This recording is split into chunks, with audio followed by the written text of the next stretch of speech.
آپ یہ فرمائیے گا کہ اس وقت تو یہ ہم نے ایک جس کو کہتے ہیں کہ ہماری معیشت کو شیک کرنے والے 3 اقدامات ہم نے کر دیے. آج ایک ساتھ ہم نے 3% ڈسکاؤنٹ ریٹ بڑھا دیا, 7% ہمارا جو ہے وہ آج روپی ڈی ویلیو ہو گیا, پھر روپے کی بجلی کی قیمتوں میں بھی ہم نے اضافہ کر دیا. میں تو یہ سوچ رہا ہوں کہ یہ چیزیں تو نہیں تھی, یہ تو ہمیں کچھ نہیں کرنا تھا.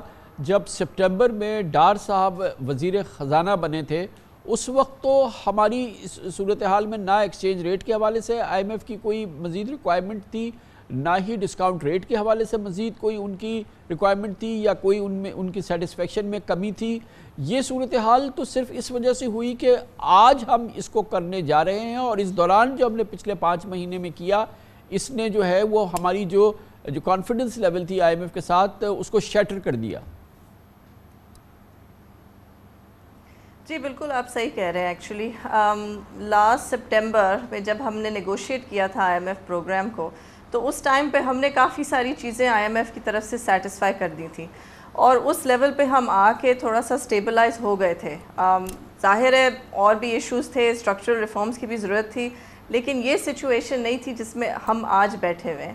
یہ جو ڈیلے آیا ہے ان نیگوشیشن, یہ جتنا آپ اس ٹائم پیریڈ کو اسٹریچ کرتے ہیں نا, اتنا آپ کا نیگوشیٹنگ پاور جو ہے نا وہ کم ہوتا جاتا ہے. کیونکہ ایکچولی دا ریزن ہم آئی ایم ایف کی طرف گئے ہیں اس کیونکہ ہمارے ڈالر ریزرو بہت کم ہو رہے ہیں.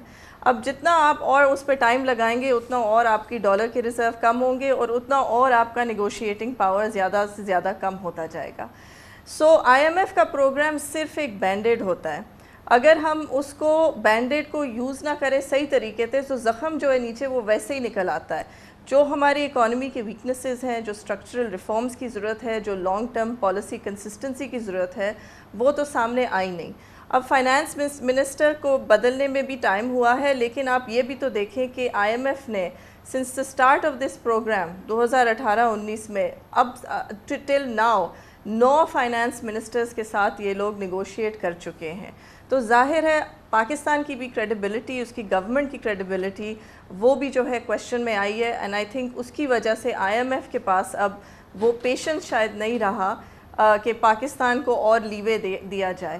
اسی لیے اس وقت جو صورتحال ہے, جہاں ریزروز جو ہیں $3 بلین کے آس پاس کھڑے ہوئے ہیں, اس وقت جو صورتحال ہے وہ آپ کے سامنے ہے. ہم ضرور ہر چیز کوشش تو کر رہا ہے, کہ لگ تو رہا ہے کہ گورنمنٹ کوشش تو کر رہی ہے, لیکن ایٹ دا سیم ٹائم یہ جو کانسٹنٹ ڈیلیز آئے جا رہے ہیں اور نیگوشیشن میں آپ کے جو ویو جو پٹ فارورڈ کیا جا رہا ہے وہ اب آئی ایم ایف جو ہے ماننے کو تیار نہیں ہے.